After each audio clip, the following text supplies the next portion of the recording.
ভগবান কৃষ্ণকে ভালোবাসলেই আমরা পরম আনন্দ লাভ করতে পারি। এই সংসারের আমরা যে কোনো স্থানে আনন্দ খুঁজে বেড়াতে পারি, কিন্তু আনন্দ পেতে পারি না। আনন্দ রয়েছে শ্যামসুন্দর কৃষ্ণের কাছে।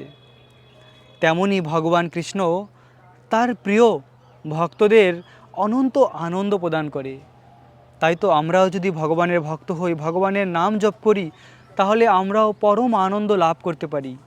ঠিক এই স্থানে ভগবান কৃষ্ণ তার প্রিয় গোপিকাদের নিয়ে রাস নৃত্য করেছিল, আর গোপিকাদের অনন্ত আনন্দ প্রদান করেছিল।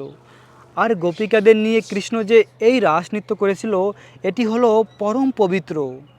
এই রাস নৃত্যের মধ্যে কোনো কাম নেই, রয়েছে বিশুদ্ধ প্রেম। কেননা ভগবান হচ্ছে আত্মারাম, ভগবানের শরীর হলো চিন্ময়। ভগবানের মধ্যে এই জড়জগতের কোনো কলুষ নেই, পরম পবিত্র ভগবান।